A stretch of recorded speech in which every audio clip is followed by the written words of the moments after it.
y'all come on in and sit down and, you know, take something from it. Welcome to my channel. This is my very first video showing my face and putting myself out there. And I just hope that I'm comfortable and y'all comfortable too. Y'all see I got my cup, right? Don't ask what's in it. Nah, I'm playing. Y'all know we sipping some tea, we sipping some good stuff, some stuff that nourishes us, right? So today's video will be about spiritual items, spiritual must-haves. What do I buy in the beginning of my journey?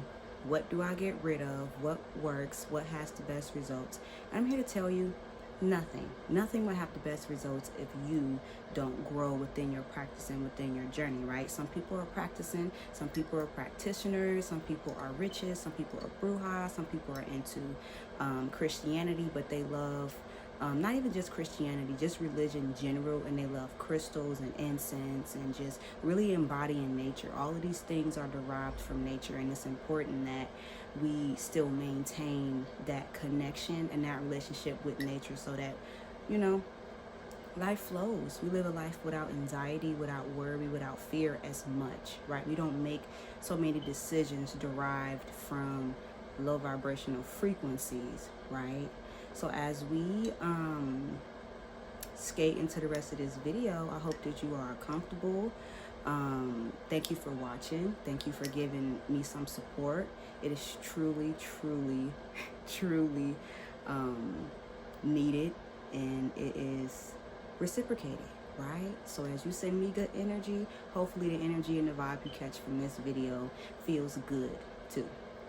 So let's get right into it. First item that I will be showing are books, right?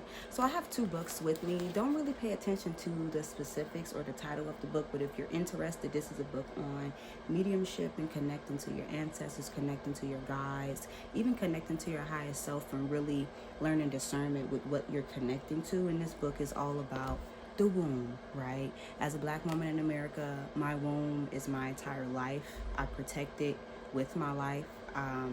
It creates more lives. So it's very important to have power in it. It's very important to understand, you know, being a woman, especially being a Black woman. But this information isn't just exclusive to Black women, but being a Black woman, you definitely want to learn more about how to be sensual and sexual in power, right? But overall, books during your journey are just a need. You need to be reading, you need to be learning. You can never ever get enough of learning. There are so many things out there. There are digital books, there are physical copies of books.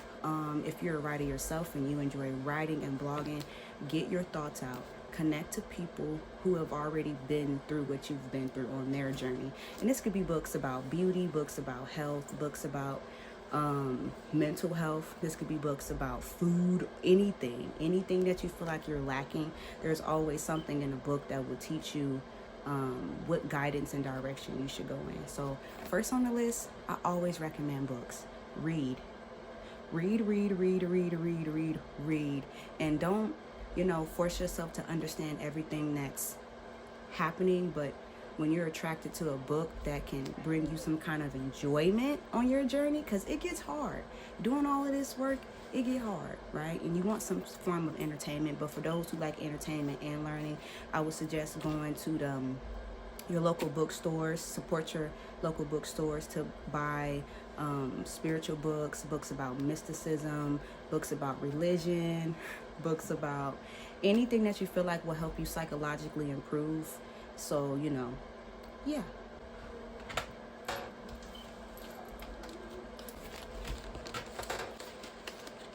Next on the list, drum roll.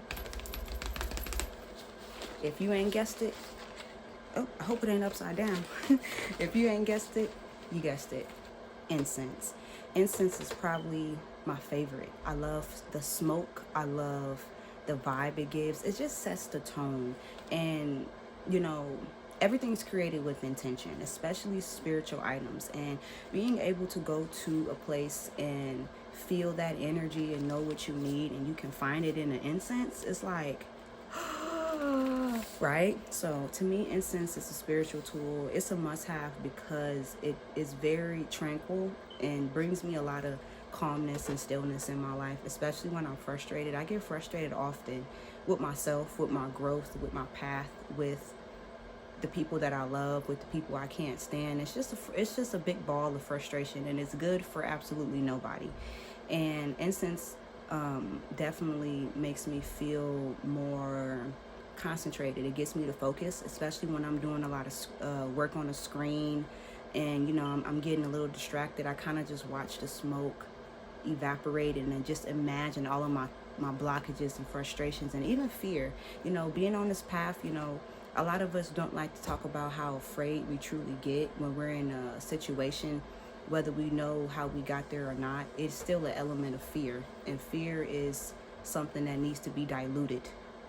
And working with incense definitely brings me that great sense of calmness and groundedness. Now, I will say, the smell can get a little out of hand, so I always keep a window open, especially when you're using Palo Santo or sage or resin, right? You definitely want to keep a window open to keep everything balanced, to keep the fresh air, in, and keep the energy just in rotation and just uplifted, and just in that moment you finish what you set intention for. So incense, usually at my metaphysical shop, you can get them from metaphysical shops, you can get them from smoke shops. I get mine from my local smoke shop because of the variety. I usually pay no more than $5-6 for incense, but it is definitely worth it. I have an incense holder because incense can get very messy and very dusty, and you want to make sure that you're catching all of that and keeping your space clean. One thing that I've learned in this journey is that your external world is a reflection of your internal world, right? And incense just reminds me to keep a tidy living space, right? We're not perfect, but when you're organized, it brings you a lot of relaxation, and that's what incense helped me with, right? Next on the list is Florida Water. You're probably wondering why I have this spray bottle, but let me tell you why. I like to put my Florida Water, I dilute it with spring water and put some essential oils, and then I add my Florida Water, and I use it as a room refreshener. I spray it on my person. I spray it on my clothes, especially when I'm leaving out of the house and I'm going somewhere and I'm being a little risque, and I need that extra protection, and I need my emotional body to stay intact. I do believe working with Florida Water really helps work with the chakra system within yourself and working with your emotional body. We are more than just a physical and it's very important that we tend to that part of ourselves too. So when I definitely need to tap into something emotionally and be very deep, go in depth and be very deeply involved in this thought, this action, this person, this place, this thing, I like to whip out my Florida Water, especially when I get done cleaning my room. I like to spray some Florida Water. I've heard of some people putting it in their mop water. I've never done that. I'm not saying it wouldn't, make the place just extra fortified, right? I'm all about fortitude, solitude, and protection, and making sure that the space that we create in is safe enough to create in, right? But it just overall smells very good. It has a citrusy smell. It smells very androgynous. I thought it would be a very, very heavy, murky, almost stinky smell, because no one ever really talked about the smell. They always talked about the spiritual properties and what comes with that, but it smells really, really, really, really good. And this is my very first bottle. When I first started working with Florida Water about 3 months ago, and I've noticed a lot more changes in my dreams, in my imagination, and in my creativity. But Florida Water is definitely a must-have. I recommend this for newbies, the oldies. The OGs already know what Florida Water does. They all the way tapped in. I'm just now getting tapped in. As you can see, I'm not finished with the bottle, but I know once I finish it, I'm gonna have so many experiences, right? I'm gonna have so much to come back and say to y'all. I'm all about things that help lighten the mood. I could be a very dense person, and Florida Water definitely gets the job done. It kills anything that tries to kill your vibe, if that makes sense, right? Next on the list, we have a journal. You wouldn't be able to do this if you didn't journal. You wouldn't be able to do this if you did not get your thoughts onto paper, because some of your thoughts sound very ridiculous. I mean, the I can'ts, the I don't have, I'm broke, I'm this, I'm that, I'm wounded. No, you're not. You may feel like that in that moment, but when you get all your thoughts out onto paper and you wake up the next morning, or even coming back to it a couple of hours later, or a couple of days later, and just reading it, like, I felt that way. But it's you, and it's okay to be vulnerable with your thoughts. It's okay to be very connected to yourself, no matter if those thoughts are positive or negative, because both of these things make up who we are. And if we choose to ignore it or have toxic positivity, or if we want to be a negative Nancy, like, there's no balance in that. There's no moderation. So you always want to make sure that you're getting your thoughts out onto paper. Good, bad, ugly. Write down your dreams, write down visions that come to you, write down sensations and feelings that come to you, because you never know, or you may know what connects to that, but if you don't, you're giving yourself an opportunity to come back to a thought that could have escaped you, good or bad. But overall, journaling is just healthy. It's healthy for your mental health. It's healthy for, focusing on not always oversharing, or if you have that friend or family member or partner or colleague you can call up or lean on, or go out to eat with, or pull up to their house. Everybody has their differences in this world, in this universe, and you always want to make sure that you're handling yourself with modesty and with respect, so that when you do have these conversations with other people, you won't be spewing out everything you was thinking in that moment. You would have a very graceful answer for what you've been through, what you're currently going through, and what you've been creating to build a better foundation for yourself mentally. Words is an algorithm. What you say, you will attract, right? But that's another video for another day. I remember how I felt when I didn't journal, and I know how I feel when I do journal. I feel way better when I'm writing down my thoughts and getting them onto paper, so that my intentions aren't to block myself off from receiving what I need to receive in that moment, whether it's ugly or just the most beautiful thing. Always journal, you guys. We have candles. I'm obsessed with candles. Always been obsessed with fire. My element in my chart is fire and air. So the first energy you feel is like, it's fire.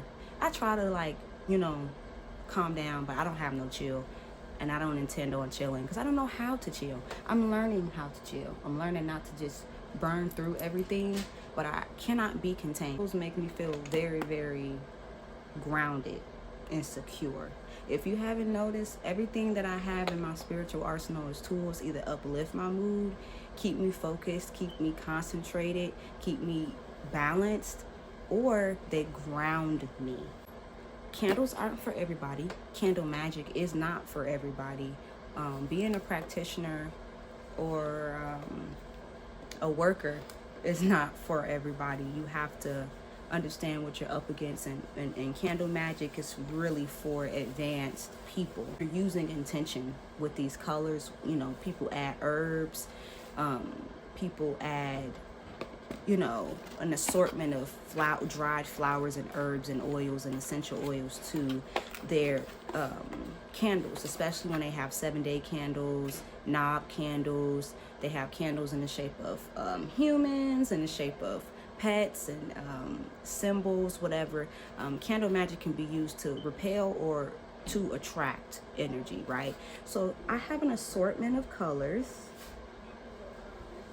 This box came with 101. It was supposed to only come with 100, which I thought that was pretty cute and cool. Like girl, get some extra, get something for the road. Enjoy using candles in my everyday practice because I get what I want. I see it, I like it, I want it, I got it. Anything I'm out here looking for, I'm taking it. I'm not asking. It's mine. And candles definitely help me attract and repel energies that I'm just over and done with. More of like my fire element, because you can see it. Can you feel it? Can you feel it? You can. Because I got these and I got much more, right? So I don't just narrow myself to regular candles like this. I have candles that have scents. I have candles that are like multiple colors and they're just smelling up the whole room. Like, just because I am a spiritual person or I identify with something or with mysticism doesn't mean that I don't buy regular shit. I buy house candles. I have house plants, if you can't see. I'll probably do a separate video on plants and why I get certain plants for certain intentions. Those are always lit, burning, all of that. We just keep everything over here good.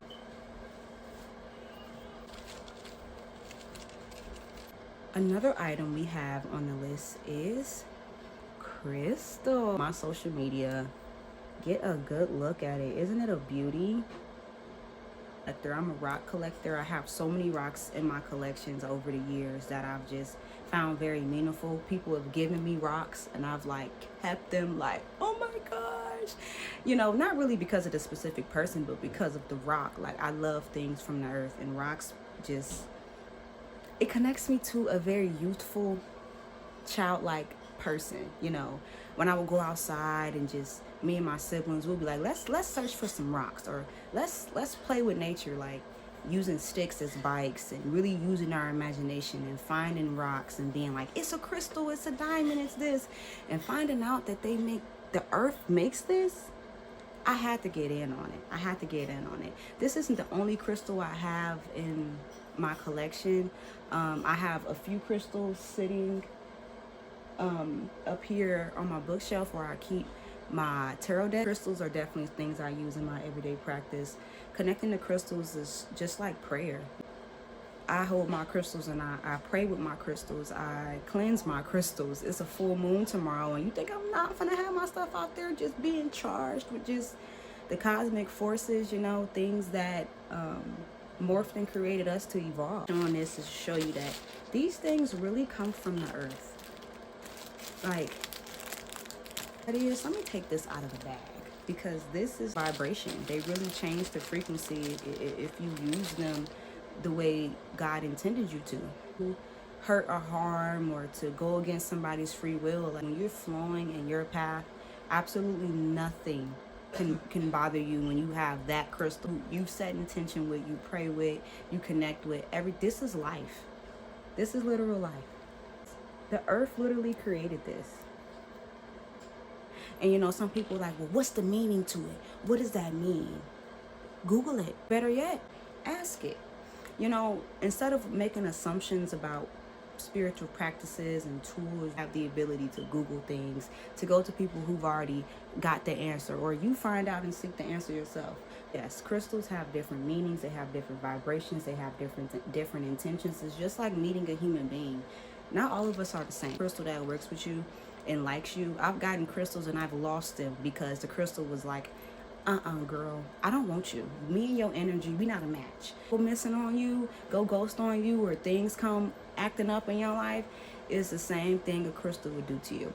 But yeah, crystals are like my go-to in my life, especially in my daily habits and rituals, and especially with my health, digestive health, my gut health. I get a lot of acne, I get a whole lot of going on. So I like to make sure that my crystals are there to assist me with staying focused and keeping that forward movement. The last item I will be showing y'all are my tarot decks, right? Maybe, should I pick the original? Maybe I should. It doesn't matter. This is a tarot deck. It's a tool to connect to different realms, different parts of your psyche. I believe that the cards are only going to give you information for where you are in your journey spiritually, and there's no way you can tap into anywhere if you're not consciously aware of what's actually going on in your life. So these are tarot cards. This isn't the original Rider-Waite deck, but the artist did follow a lot of similarities in the imagery shown in these cards. So tarot is usually a tool used for people who are somewhat consciously aware of the symbolism that happens in their everyday life. I can't tell you how many times I've drawn and pulled my cards and I was just like, I fucking knew it. These cards confirm what's already inside of you, spiritually, mentally, physically. A lot of people don't like to use divination for legal proceedings, health diagnosis. I have to leave things to the certain professionals. But I will say, if you got that intuition and that gift,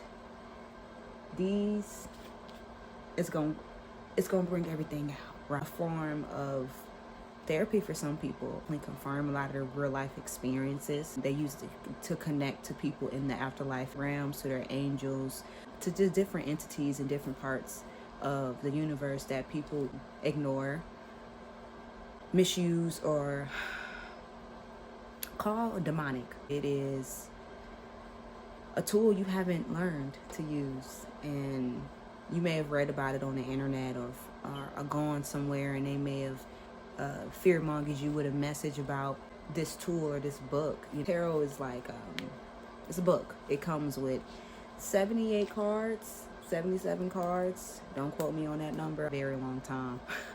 I often forget the quantity of things. Tarot can be used for a plethora of different things, and it's very important to know what you're looking for. Your cards, cleanse your cards. If you haven't noticed, my biggest tool is prayer. I'm going to pray. I'm going to pray after I fight somebody. I'm going to pray before I fight somebody. I'm going to pray after I'm crying. I'm going to pray before I'm crying. I'm going to pray when I'm doing something illegal. I'm going to pray when I'm not doing something illegal. Busting a U-turn, I'm praying. So always pray over your tools, over your cards, your incense, your crystals, anything that can be used for manipulation, such as divination, such as mysticism and astrology and things like that. You definitely want to make sure you're praying for the guidance, that protection and that fortitude. But tarot has been in my life for 3 or 4 years, and I've grown so much with it. I went from reading books about it. There are so many books that will teach you about tarot, teach you about astrology and different forms of divinatory or pseudosciences, and nothing trumps your real life experience. I mean, I've been in the shower and certain meanings the cards have hit me, and I will be honest, it's a lot of cards in here that I struggle to relate to because I'm struggling within myself internally. So when these meanings or these lessons reveal itself, the cards they become easier and easier to connect with. This is a conversation. This is an intelligence that understands more than you do. It's been around longer than churches and religions, or just as long. If you do your history on tarot, it started and derived in religious practices and institutions before it was divided. That's a different topic for a different day. But don't come for us, right? That's all I'm going to say, because it'd be a whole lot of people speaking down on the tools that people use to enlighten themselves or to grow or to meet the truth, no matter how wicked or wild it is. They're here to evolve, and tarot allows you to do that. So that was the last item I'm showing for the spiritual must-haves. I hope that you all enjoyed this content and enjoyed this video. If you do, it's more where that come from. Remember to subscribe and like the video and share it with people you feel like would just enjoy this. When I create content, I want you to be sitting somewhere comfy with your joint, with your drink, with your snacks, with your food, you juicing stuff for the next day, chopping stuff up for a meal. You just got off work and you need some flavor in your ear. Come holla at me. So always remember to love yourself, your health, and your common wealth, and never, ever, ever, ever forget to love and enjoy yourself. Peace.